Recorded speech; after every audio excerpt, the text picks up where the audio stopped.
So a couple of days ago, there was some news that hit regarding a new law being made by China in regards to video games for minors under 18 years old. And the thing about this type of situation is it's a difficult topic to talk about because you find yourself sharing your thoughts and opinions on it, and you're gonna have someone who doesn't agree with your opinions, or they don't see your point of view, and then they think whatever they want to think about you. So it is a tricky thing to talk about, but we're gonna get into it and discuss it a little bit. So if you haven't heard, here's what the law is.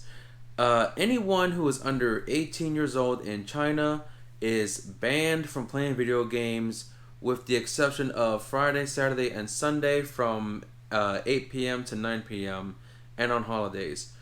So, long way around, if you're under 18, you can only play video games Friday, Saturday, and Sunday for an hour, and then on holidays. And they're saying that this law is to help prevent video game addiction for these children.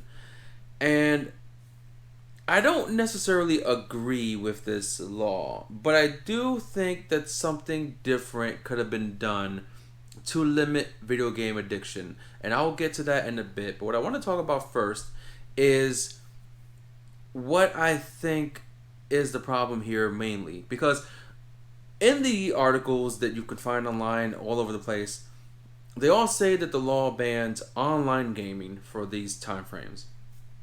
And I'm kind of curious about what they mean by that.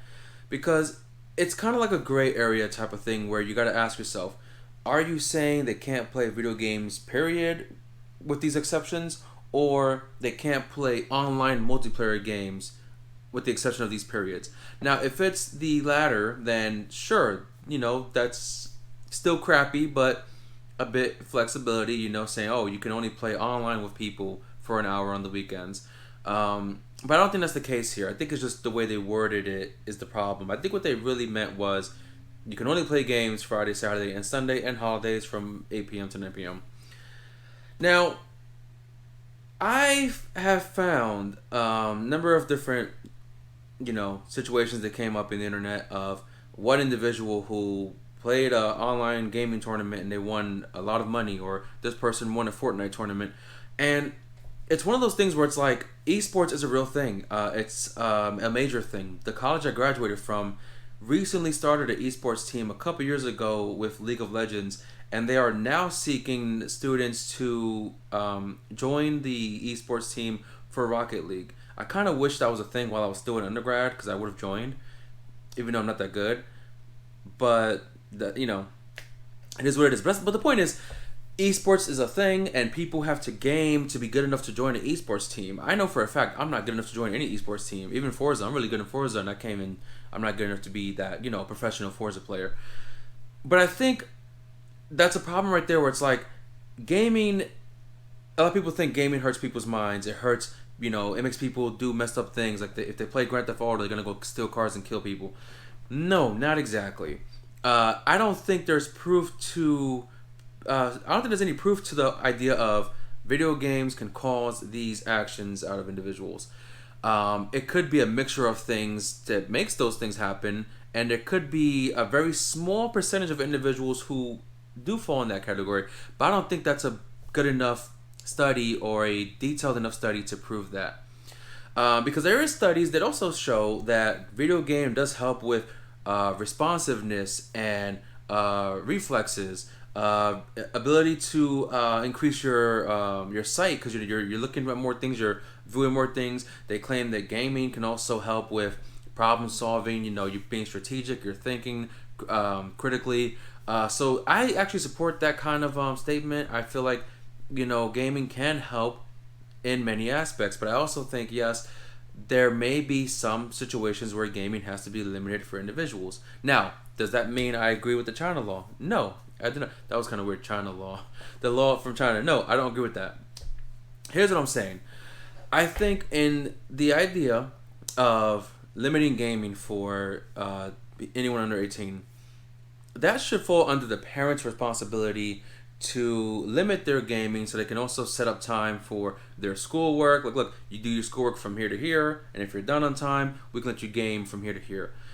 And it also comes into the whole parental restrictions idea, parental controls for the gaming. And I can't speak for PlayStation, Xbox, and PC on parental controls, but I can speak on it for Nintendo Switch. Now, for the sake of argument, let's just assume majority of children in the world are playing on Nintendo Switch. That's assuming parents bought them the Switch because it's cheaper and it's more child friendly, right? Nintendo has a pretty good parental control option, and it's not just limiting what the person can play in terms of ESRB rating. It also limits when they can play. They'll even get a notification on the Switch saying you have like 10 minutes left of your session or 5 minutes left to let them know your time is almost up and you won't be able to play it until the next day at a certain time. And I think that, number one, it's kind of hard to say we make it legal and mandatory that you have to do this, right? It's very hard to follow that. I have my personal reasons for like why people shouldn't be forced to do something. But here's the situation that comes up is when you look at this law that was passed, you gotta ask yourself, would I rather have this or this, right? It's kind of like a choose one or the other. Would I rather have the law saying that they can't play games except for these hours, or would you rather have a law that says parents must enforce parental controls for their children's gaming? Now, they both suck. They're both sucky laws, but I think the parental control law would be a bit more flexible and a bit more doable, if you know what I mean. Because as someone who grew up with a lot of siblings and nephews, and I'm kind of like in the middle, so I have older and younger. You can't keep your children away from the world completely. You can try your best to keep them away from certain things, but the world has a way of showing you those things, those nasty things in the world. So while you can't necessarily, in my opinion, necessarily keep those children away from all this, adult content, you can definitely try something to prevent it as much as you can. And that's where parental controls comes in. Now, as I said, I'm not sure about the parental controls for Xbox and PlayStation and PC. There maybe is some type of option for that, but I haven't explored it in detail to figure that out myself. But Nintendo is very straightforward. Even when you set up your console from the initial setup, you go through all the the processes, connecting your internet, creating an account. It asks you, do you want to set up parental controls? And there's an application for your phone to do that.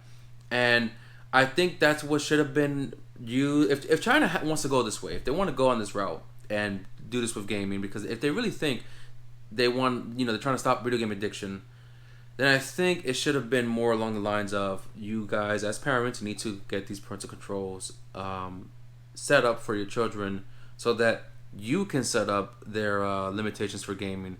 I think that would have been a more respectable approach, but that's just my opinion on the matter. I'm not a political person. I don't get into politics. It's just news that came up, and I wanted to talk about it. I might try to get my fellow podcast colleagues to talk on this as well in a future podcast. We haven't really done a podcast in a while, so we're trying to get the ball rolling, trying to get the time to come back together and do this thing. So maybe that'll be a topic in the future. But let me know what you thought about this news. This news. Let me know if you agree or disagree. Tell me why in the comments, and I will see you guys on the next one. Later.